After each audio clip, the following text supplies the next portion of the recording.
Hello there, everybody. Welcome back to my From the Depths tutorial series. Now, I've gotten several requests that I do a video covering the controls in campaign. I know it can be a little intimidating at first, looking at all the buttons. Oh my god, there's so many things! But I promise you it's not that bad. And I'm going to go through and just touch on every last control in campaign. Most controls, I should say. Now, first thing you're going to want to do is hit escape. On the right where it says extras, map, tactical control, those are the hotkeys to get to your different tools for campaign. Now the big ones are going to be your map, your tactical and strategic control, and your friendly AI control. And we'll touch on diplomacy if we have time, as well as Constructible Info, which you might already know about because that's not campaign exclusive, and the character sheet. But we're going to start with the map. So we're going to hit M. This is your map. It shows you things. I mean, it's a map. You do have one useful tool down here, that is pull all. This will let you accelerate time. So as you can see, my resources are taking up much faster. If you had a fleet pulled out of play and moving, it would obviously be moving 10 times faster than it normally would. So this is a good way to kind of accelerate things and get rid of some of the downtime. But we'll go ahead and pull that back in. From the map, you can also give move orders. I'm not going to really mess around with that too much, but there, see, I gave that move order from the map. So that's pretty cool, right? Alright, so escape. Next one down the line is tactical control. That hotkey is N. That doesn't work right now because everything is pulled out of play. So let's put these forces back into play. Okay. And tactical control. There we go. Now we have it.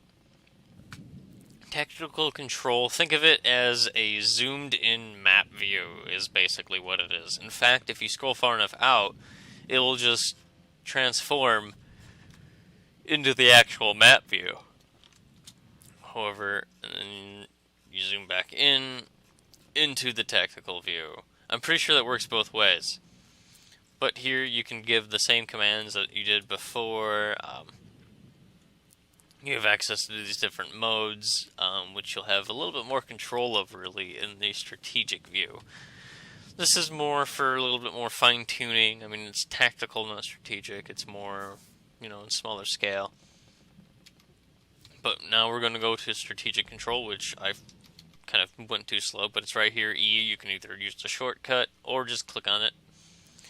This is your strategic view. This is where I spend a lot of my time when I'm not actually fighting. And actually, as of this morning, in North America, like 5 or 6 this morning, July 28th is when I'm recording this. The dev has released an update. This is a little off topic, but he's fixed multiplayer campaign. You can now load your save.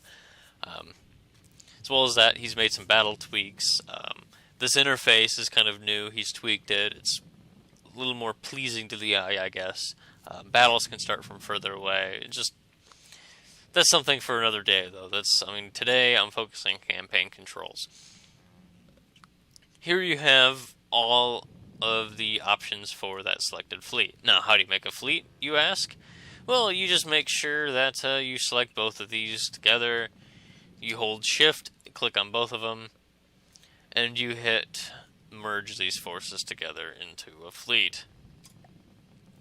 Now, see the number went up because we have a new fleet, like new ships in the fleet. And this F designates the flagship. So if you want to change the flagship, you just click on whatever ship you want to become the flagship, and you click this button right here. I actually don't really want the fortress I want the fortress in its own fleet. There we go. So now, if I give a movement order, everything will move together. And shit. The name of the fleet changed. That's no matter. You can, if you want to rename the name of the fleet, you just click fleet name. You can name it whatever the heck you want. Whatever the heck you want. fleet. Except, there. Cool, right? You know what else is cool? Is when a ship is destroyed, its blueprint stays in the game world, except instead of a blue or whatever color outline, it is a black outline. Now that is selected just because, I don't know why. It's new, like I'm still getting used to this new interface, but say you blow up an enemy ship. It is destroyed, it does 2 damage to function, and it's black. It's basically salvage, I would call it, and you can actually move it really fast. On the map, you just kind of click on it and click over, and you can start repairs on it. So actually, let's zoom on here. Start repairs on selected vehicle. Of course, these things will all happen automatically too. Finish repairs. I don't have an example of that to show you right now, but it's pretty self-explanatory. You pull it back to your fortress, you click Start Repairs, and you repair it. You can dock it up, you can put it into play, and you can repair it and make it your own. It's pretty nice. Now, these are different options that you already kind of had. Like, this right here is basically what it was. Actually, I'll just kind of show you. So here is the AI of the Vanguard. It's off right now. So let's go back into strategic view. I hit the wrong button. And let's hit turn AI mainframes on the selected forces. They will fire but will not issue movement commands. So let's hit that button and we will check it. So you can see it has been toggled from off to on, but not in combat. And you get the description here as well. AI will fire but not move. This is a good way to do it if you want your ships to stay stationary, but you want their weaponry to fire. Combat is, they're just free to move all willy-nilly wherever the hell they want and fire on whatever the hell they want. Patrol mode, that's what will allow you to designate waypoints for them to follow. And fleet move, it's pretty self-explanatory, really. The little tooltip pops up. AI will follow the fleet move orders and return to formation. They will move in formation in that case. Fleet move, they're moving as a fleet, not independently. And in that status, in that mode, they'll also be free to fire at will. They'll fire at will. Release dock, that's pretty self-explanatory. Attack salvage, blah, blah, blah, blah, blah, blah. So, E is a really important tool because that kind of condenses everything you can do with your vehicle into one thing. So you have start repairs, pull forces out of play, combat mode, you can control everything, you can give movement orders, which actually brings me to this point. So I had that Vanguard selected, I right-click. You can only force give move orders when AI is in patrol or fleet move mode. I can't talk today. Or the force is out of play. So if I'm going to pull it out of play, you click this, and all of a sudden it is just free to do whatever the heck I want. Pretty cool, right? But we'll just put it back into play, it'll get docked back up. Wah!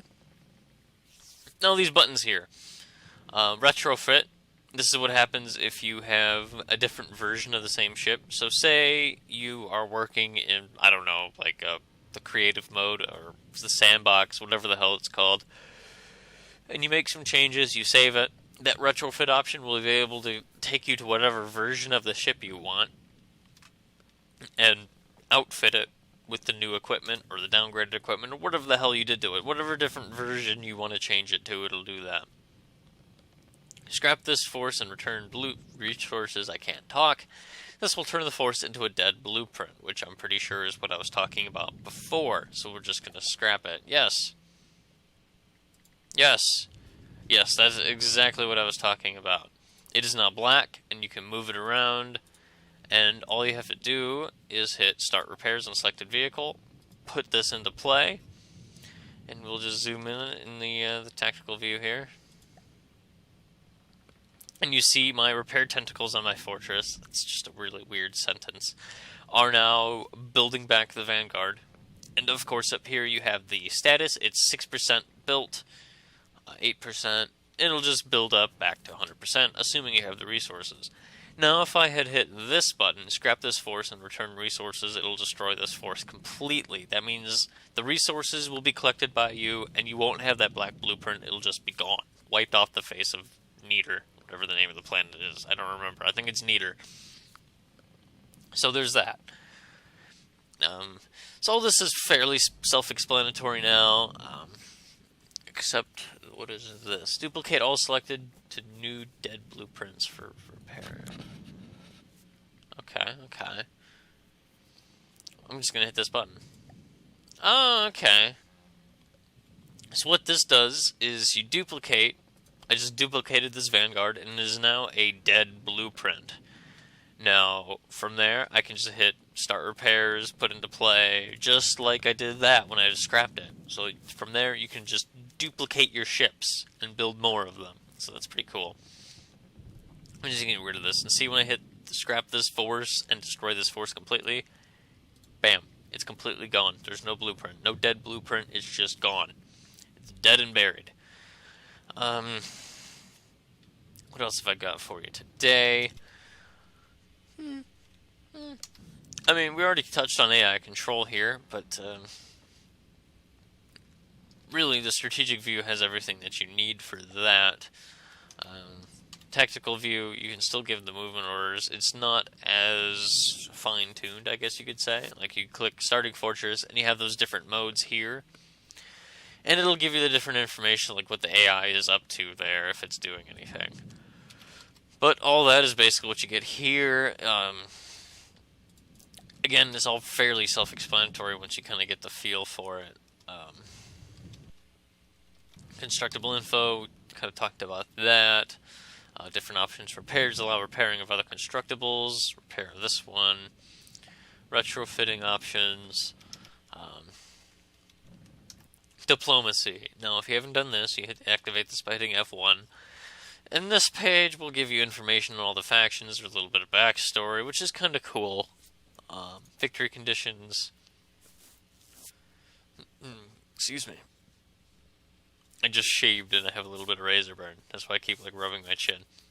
And so let's go back. Diplomacy. Ta-da! Here is the player faction. And you just go down the column, like this is my relation with the Deepwater Guard. I think that's the Onyx Watch, White Flares, Twin Guard, Lightning Hoods. So basically the only people that I'm hostile with are the Deepwater Guard. And then you can, of course, look at the relations with anybody else. And I like the diplomacy system in this. It's simple, yet fairly effective. So say you want to do something with something, and you click on them, and you can insult them. It'll piss them off more, and you see, look at the relation. Like, the Deepwater Guard is hostile with the Onyx Watch. They're at war. So if I insult the Deepwater Guard, look at my relation with Onyx Watch. It's going up. It's dynamic, and you can just look down the column and see things go up or down based on, what I do. And if I made my my relation with them go up, it'll go in the opposite direction. These guys will like me more. The people that they're friendly with will, you get the picture. It's just, however you treat them are affected by, it's not just one thing. Like, you can treat one faction badly, but their friends will like you less, and their enemies will like you more. You have to be kind of careful about that. Man, the White Flares are quite friendly with me. They're at war with a lot of people, though. And of course, I don't feel the need to explain the different levels. Pretty sure it's the value from negative 100, to positive 100. With positive, obviously, being the, Oh, look at this, I can sabotage relations, too. Bribe to incite anger. That's sweet. And, of course, the more valuable the resource, the more. Like 1,000 natural resources, 0.1. Get out of there. 1,000 crystal, 1. Diplomacy's kind of expensive. I'm pretty sure that as you destroy blocks from one faction, like as I destroy stuff with the against the Deepwater Guard, they'll like me less, their allies will like me less, so on and so forth. Sorry, Geester's messaging me. And that is, again, fairly self-explanatory. So, yeah, it's pretty cool. Oh, if you're wondering how to do this, might as well talk about that really quick. You just go into build mode, hit E, it is under miscellaneous, and poster holder. And you just kind of place it down. It's weird how it connects, like it has to be connecting sideways. You can't put it in front of a block, which I think is kind of weird. And you just click it down, hit Q, you post just the URL link to the image. I think I already had it. Yeah. And then you can adjust the poster height and everything. I recommend keeping it proportional, like same poster height, poster width, but you can of course do whatever the hell you want. And don't worry about blocking yourself off. You can just walk right through these. I don't know if we'll be changing that in the future. I really want a connection point on the back of this, so you can just put it right up against the wall. When I originally tried placing these, I tried putting them over here. I was just going to have it like stretch out across the whole thing. But it's whatever, I guess. Anyway, I'm pretty sure I covered most of the basics. Pretty self-explanatory. I keep saying that. I need to remind me to slap myself every time I say that from this point forward. Yeah. I mean, if you guys have any questions, feel free to ask in the comments, or even if you really want a more in-depth video, just ask, and I will make that for you. But until next time, this is Ryan from Stromboli Games, signing off.